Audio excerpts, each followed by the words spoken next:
चलिए शांत रहो, हल्ला नहीं करो। आज हम लोग बेलन के बारे में समझेंगे। बेलन नाम से ही आप लोग को पता चलना चाहिए कि हर गोल चीज जिसमें ऊंचाई हो या लंबाई हो, ठीक है।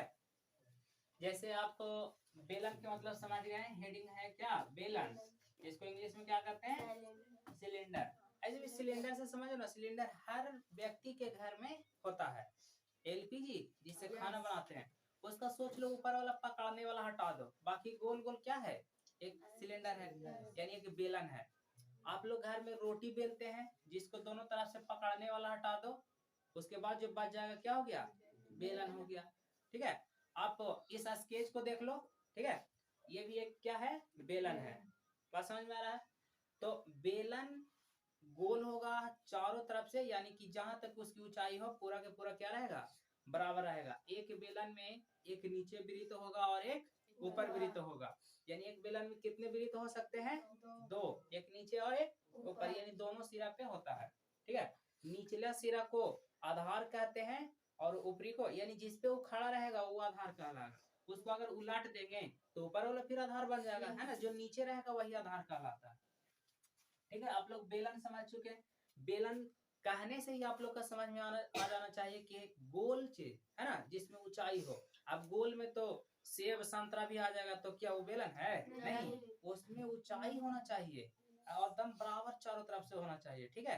यानी कि नीचे से गया पतला होते होते ऊपर हो गया मोटा, ऐसा नहीं, एकदम नीचे से जो रहेगा वो पूरा रहेगा, ठीक है।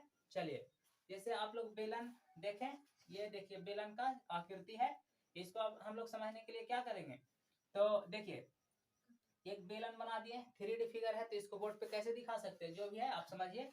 इसमें नीचे एक क्या बना हुआ है, वृत्त, और एक ऊपर वृत्त है। आप समझिएगा वृत्त के सेंटर दो दो होगा, यानी दो वृत्त है तो दोनों सेंटर को यहाँ से यहाँ जब मिला देंगे तो ये क्या बन जाएगा, एक ऊंचाई बन जाएगा। क्या ऊंचाई, यानी जिसको हम लोग एच से डिनोट करते हैं।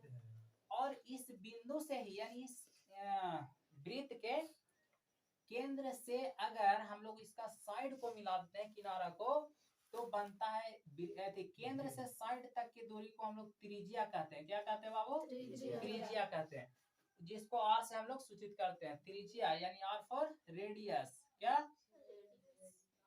रेडियस, इंग्लिश में रेडियस कहते हैं आर को।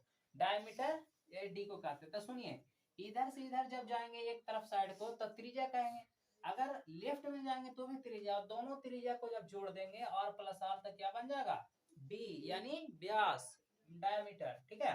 तो आप एक बेलन में इतना समझ चुके हैं। बेलन में और समझने वाली बातें हैं, नीचे जब रहेगा तो आधार कहलाएगा और ऊपर आएगा तो वो शीर्ष हो गया। अगर उसको उलट देंगे तो शीर्ष ही क्या बन जाएगा, आधार बनेगा। अभी इसमें देखिएगा, समझिए ध्यान से। कोई भी बेलन बनने के लिए इसको गोल गोल घूमना पड़ेगा। तो गोल देखो, नीचे वाला सतह छोड़ दो और ऊपर छोड़ दीजिए, और ये जो गोल सतह है, इस गोल सतह को ही हम लोग कहते हैं वक्र पृष्ठ।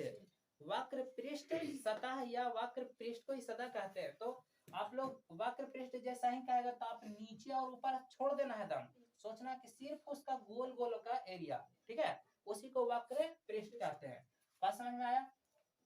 और जब इसका आयतन निकालने के लिए कहेगा तब इसका मतलब जितना भी जगह है अपने में रखे हुए, जिसमें कोई वस्तु फिर नहीं रख सकते हैं, वो सोच लो आयतन घेरे हुए है, ठीक है। जैसे मान के चलिए आप लोग बैठे हुए, इतना में अब कोई काम हो नहीं सकता, जितना तक आप लोग बैठे हुए उतना आयतन, उतना जगह छकाया हुआ है, ऊपर से जमीन में भी सारा, तो आयतन कहलाता है, ठीक है। तो आयतन समझ गए। अब इस बेलन से हम लोग का 3-4 सवाल पूछ सकता है। क्या, तो पहले पूछ सकता है वक्र पृष्ठ क्षेत्रफल बताएं, है ना। हो सकता है गोल बनाया हुआ रहेगा कोई लोहे का चादरा के, तो चादरा गोल गोल बना होते कहेगा चादरा का क्षेत्रफल निकाल दीजिए। ऐसा तो चादरा निकालने के लिए नीचे कोई कोई खोखला छोड़ देगा, ऊपर छोड़ देगा, तो उसके लिए हम लोग क्या करेंगे, सिर्फ वक्र पृष्ठ क्षेत्रफल निकालेंगे, क्लियर। और अगर संपूर्ण बोलेगा तो सिर्फ वक्र पृष्ठ क्षेत्रफल में इसके निचला आधार जोड़ देंगे और ऊपर वाला ये शीर्ष जोड़ देंगे। दोनों तरफ वृत्त है तो दो को वृत्त जोड़ देंगे। फिर समझिए यहाँ से, उसके ऊंचाई इसमें क्या है, देख लिए ऊंचाई एक केंद्र से दूसरे केंद्र, यानी वृत्त का जो केंद्र है, निचला केंद्र और ऊपर वाला केंद्र, दोनों को मिला देंगे तब क्या बन जाएगा, इसका ऊंचाई, जिसको h से सूचित करते हैं, समझेंगे। अगर इस सबसे पहले इसको प्रश्न बनाते समय आपको व्यास दे देगा और हमको त्रिज्या की आवश्यकता पड़ता है, तो व्यास दिया हुआ रहेगा, तो आप जान रहे हैं व्यास त्रिज्या के दुगुना होता है, यानी 2 बार जब हम त्रिज्या जोड़ेंगे तब व्यास के बराबर होगा। तो देखिए यहाँ पे लिखे हैं व्यास बराबर r प्लस r यानी कि 2r। तो हम कह सकते हैं कि त्रिज्या जो है क्या है, 2 गुना होगा, तब वो क्या हो जाएगा, व्यास, यानी व्यास त्रिज्या का 2 गुना है। तब फिर ऐसे भी तो जरूरत पड़ सकता है कि अगर व्यास दे दिया है और हमको त्रिज्या निकाल के जरूरत पड़ेगा बनाने का, तो त्रिज्या को हम लोग जब रोकेंगे मतलब निकालेंगे तब व्यास दिया हुआ रहेगा, तो 2 से सिर्फ भागा दे देंगे, तो क्या मिल जाएगा हम लोग को, त्रिज्या मिल जाएगा, यानी d/2। सेम इसी प्रकार से आप हम लोग ये वाला तो जरूरत पड़ेगा ही हर क्वेश्चन में, जैसे आप बेलन बनाइए, चाहे शंकु बनाइए या गोला बनाइए, छिन्नक बनाइए, जो भी 10th में है। तो यहाँ पे हम लोग सिर्फ इतना जानेंगे कि जब भी व्यास दिया हुआ रहेगा तो त्रिज्या निकालने के लिए व्यास में को आधा कर देंगे सिर्फ, ठीक है, और आधा होता भी है ना। चलिए अब इसमें पूछेगा वक्र पृष्ठ क्षेत्रफल। तो देखिए हम समझाएं कि सिर्फ गोल गोल वाला एरिया को ही वक्र पृष्ठ कहते हैं। जैसे बेलन का वक्र पृष्ठ मतलब समझ चुके हैं, ये हम समझा दिए हैं कि सिर्फ जो गोल गोल घेरे हुए है अपने एरिया को, तो वक्र पृष्ठ होता है 2 पाई और h। ये देखिए 2 पाई हो गया एक परिमाप उसका वृत्त का नीचे वाला, जैसे देखिए नीचे इसका गोल आधार बना हुआ है, तो इसका परिमाप होता है। देखिए पाई काहे लगता है, तो कोई भी आकृति जब गोल गोल घूमता है ना अपनी जगह पे, तो 1 पाई कहलाता है। जब एक बार घूम गया एक बार तो 180 डिग्री का कोण बना लेता है, मतलब एक चक्कर जब पूरा लगाता है तो ये पाई में इसका मेजरमेंट किया जाता है, ठीक है। तो हम लोग समझेंगे कि ये 2 पाई आर जो है वृत्त का क्या है, परिमाप है, जिसमें सिर्फ हाइट से गुना करने से इसका वक्र पृष्ठ निकलता है। अब जैसे हाइट से करेंगे कितना ऊंचा तक चदरा लगा हुआ है ना, तो हाइट से गुना करने पे हमको मिल गया वक्र पृष्ठ क्षेत्रफल किसका, बेलन का। और सेम कुछ नहीं, वही आधार के क्षेत्रफल में सिर्फ ऊंचाई से गुना कर देंगे तब मिल जाएगा क्या, बेलन का आयतन। देख लीजिए बेलन का आयतन बराबर पाई आर स्क्वायर इंटू एच, यानी कि पाई आर स्क्वायर एच।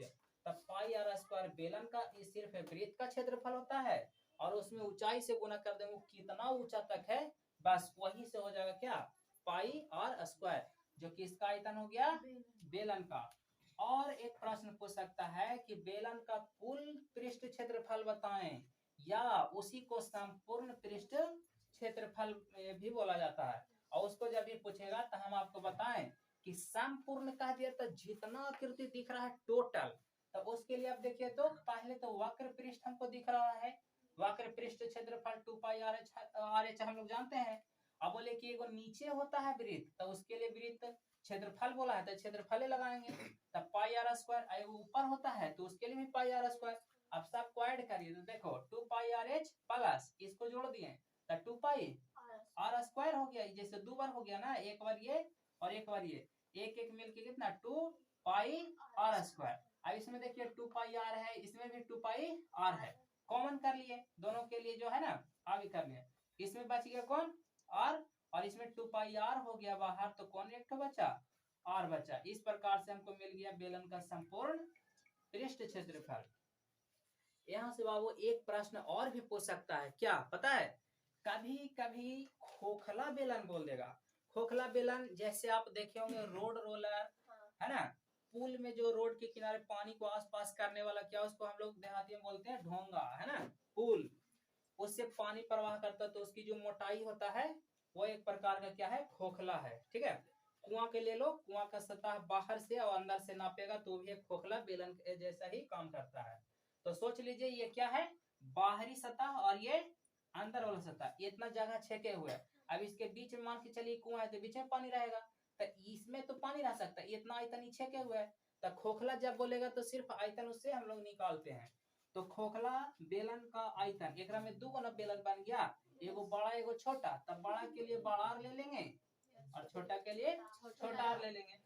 तो बड़का बेलन के लिए बड़ा, देख लो बेलन का जो होता है वही सिर्फ बड़ा आर स्क्वायर रखेंगे, ऊंचाई तो दोनों के लिए सेम रहेगा, जैसे आप एक पुल के नापिए तो अंदर वाला से नापो तब उतना ही लंबाई होगा, बाहर से नापेंगे तब उतना ही होगा, इसलिए ऊंचाई दोनों के लिए सेम होगा। तब पाई आर स्क्वायर एच हो गया, ये भी बड़ा आर यहाँ पे रखेंगे क्योंकि बड़ा का है, तो बड़ा में से पहले छोटा को घटा देंगे, तो पाई आर स्क्वायर एच बड़ा वाला यानी बड़ा बेलन का आयतन माइनस छोटा वाला हम लोग जानते हैं पाई आर स्क्वायर एच। अभी दोनों में पाई एच कॉमन है, पाई एच कॉमन कर लिए, बड़का आर स्क्वायर माइनस छोटका आर स्क्वायर बचा। आप इतना को भी अपना फॉर्मूला पे मान के इस पे भी मान रख के बनाइएगा, आंसर आ जाएगा। या इसी को आप छोटा बच्चा में पढ़े होंगे कि a square minus b square का फॉर्मूला है ना, इसका क्या होता था a plus b into a minus b होता है। सेम देखिए दम a square minus b square है तो फॉर्मूला क्या होगा a plus b into a minus b, इस फॉर्मूला पे भी रखने से आपका आ जाएगा, सेम है। और को बस इस तरीका से लिखने से आप यहाँ से निकाल सकते हैं खोखला बेलन का आयतन। इससे पहले बाबू कोई कोई प्रश्नों में दे देगा आधार का क्षेत्रफल है दिया हुआ है ना, तो उसमें त्रिज्या वगैरह नहीं देगा, आधार का क्षेत्रफल दे देगा, परिमाप दे देगा और पूछेगा कि बताइए बेलन का आयतन क्षेत्रफल, तब मुश्किल हो जाएगा, त्रिज्या दिया हुआ रहेगा नहीं तब उसके लिए बाबू हम लोग जान लेते हैं, ये ऐसे 10 में पढ़ने के लिए है वृत्त का क्षेत्रफल, तो वृत्त से संबंधित है तो वृत्त का आधार, सॉरी ये बेलन का आधार, यहाँ पे बेलन एक वृत्त के जैसा है इसीलिए बेलन का आधार जो है वृत्त के जैसा है, इसीलिए वृत्त का क्षेत्रफल क्या हो गया पाई आर स्क्वायर। तो जब भी बेलन में आपको आधार का क्षेत्रफल दे दे या पूछे तो हम लोग पाई आर स्क्वायर रख के सॉल्व करेंगे, ठीक है। अगर बेलन का परिधि या परिमाप सेम होता है, परिधि का हो या परिमाप, जब ये दिया हुआ रहेगा तो हम लोग 2 पाई आर रख के सॉल्व करेंगे, ठीक है। इस प्रकार से आप बेलन की इतना बात जान चुके हैं, क्लियर। अब इस पे जो भी प्रश्न आएगा उसको बारी बारी सब लोग देखेंगे। Thank you.